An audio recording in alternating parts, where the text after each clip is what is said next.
I'm from Nagpur. I want to ask you one question about Vedas because I believe Vedas are main scripture of Hinduism. So I want to know if you are telling or putting a common point which is similar to other scripture, why you do not put different points in front of non-Muslim people which are contradictable or which are opposite to each other, because I believe in common point. As a being a Hindu girl, it is very important to know which are the common point and which are the different points in Hinduism scriptures. Sisters ask a very good question. She said that I quoted the Vedas, I did point out similarities. Why don't I speak about differences? And she wants to know the similarities as well as differences. Sister, if I can give a talk on similarities between Islam and Hinduism for a few hours, I can give a bigger talk and a longer talk on differences between Islam and Hinduism. But the reason I chose to speak about similarities, because that is the advice given by my Creator Allah subhanahu wa ta'ala in the Quran, in Surah Al-Imran, chapter number 3, verse number 64, which says, Kul ya ahlal kitab, say, O people of the book, ta'alaw ila kalimatin sawa'im bayna baynakum, come to common terms as between us and you. Which is the first term? Allah na'budu illallah, that we worship none but Allah. Wala nushrika bihi shay'an, that we associate no partners with Him. Wala yattakhidha ba'duna ba'dan arbabun min dunillah, that we erect not among ourselves lords and patrons other than Allah. Fa in tawallaw, if then they turn back, faqulu shadu, say ye bear witness, bi anna muslimun, that we are Muslims bowing our will to Allah subhanahu wa ta'ala. This verse of the Quran shows us a way how to speak with different kinds of people.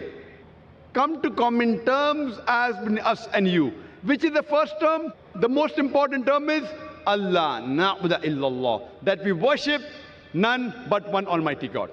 Regarding differences, sister, I can give a talk for hours together about differences. Not that I can't, but it will bring animosity. Maybe it will hurt the feelings of someone. That we may be forced to do during a debate. When there is a debate, for example, I had a debate with a person by the name of Dr. William Campbell. Did you heard that talk, sister? Yeah, I have seen your videos. So that talk was talking about differences between Christianity and Islam. Why? He wrote a book saying there are 30 scientific errors in the Quran. And for 8 years, no Muslim replied. In USA, it became a hot seller. So the students of US, they called me and we had a dialogue. The topic was Quran and Bible in the light of science. Whatever allegations they had against the Quran, I replied to all. I posed 38 points from the Bible which is against science. He could not reply to any. So in a debate, I may have to do that. If I have a debate with a Hindu scholar who says that Vedas are completely with science, so then I can talk about the unscientific things. But if I talk about differences, maybe you may feel offended. So if you want to go on a higher level, surely you can ask queries at IRF. We'll give you all the things. But in public, I personally don't want to talk about contradictions unless someone forces me. Not that we aren't aware. But if you know the similarity, what I'm telling you, let us agree to follow what is common. So what I tell the people, what is common in the Vedas, in the Bible, in the Quran?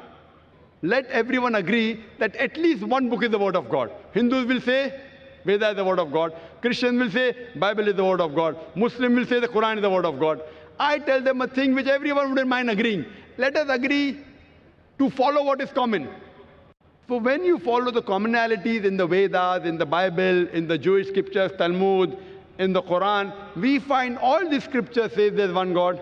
All the scriptures say the last and final messenger, Prophet Muhammad, peace be upon him. So I'm asking you, sister, why don't you believe in one God?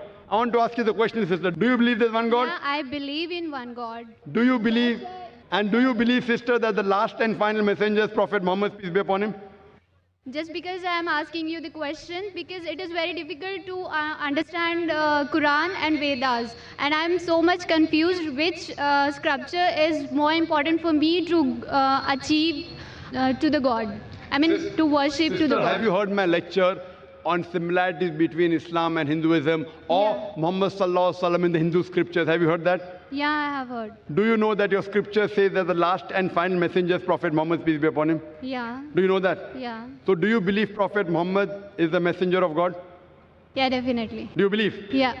So if you believe there's one God, and you believe that idol worship is prohibited, and if you believe that Prophet Muhammad is the last messenger, in Arabic we call you as a Muslim.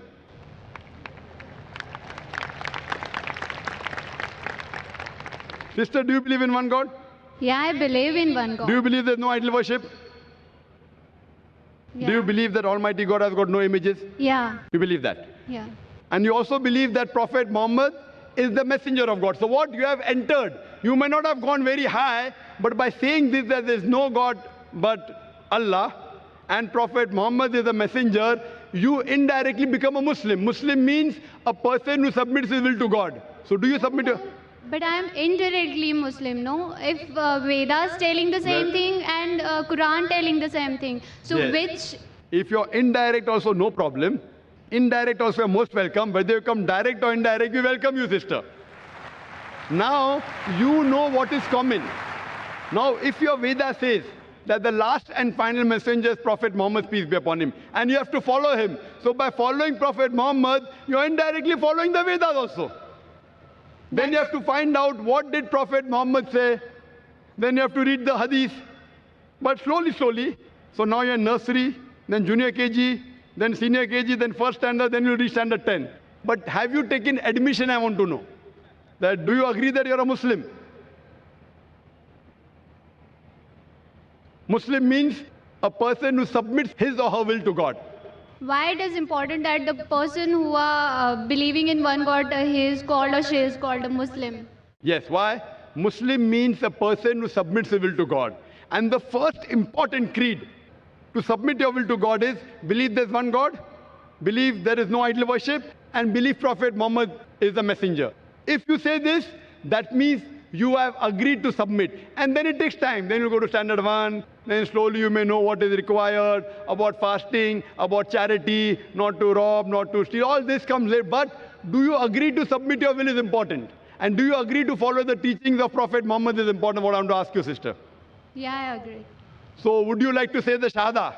Shahada means would you like to say in Arabic that there is no God but one God and Prophet Muhammad is the messenger? Yeah, there is a one God. And the Prophet Muhammad is the last prophet. MashaAllah. MashaAllah, sister. Congratulations. I would just say it in Arabic and I want you to repeat it. You know what you have said is the same thing.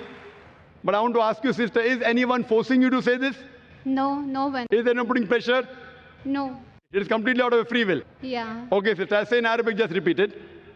Ashhadu Ashhadu Allah Allah ilaha ilaha illallah illallah wa ashhadu wa ashhadu anna anna Muhammadan Muhammadan abduhu abduhu wa rasuluhu. wa rasuluhu. I bear witness. I bear witness I bear witness that there is no God that there is no God but Allah but Allah and Prophet Muhammad, and Prophet Muhammad, peace be upon him, peace be upon him, is the servant is the servant and messenger of Allah. and messenger of Allah. MashaAllah. Thank you. I congratulate you, sister. Now we have entered the fold of Islam. And inshallah, for getting more knowledge, for going to first standard, second standard, third standard, be in touch with the Sisters of the Islamic Research Foundation. And it will be a pleasure to guide you. And if you have any queries regarding Quran, regarding Islam, you're most welcome to ask. If you have any queries even regarding Hinduism, Yeah. etc., most welcome, sister. And I pray to Allah subhanahu wa ta'ala that may He grant you Jannah, sister.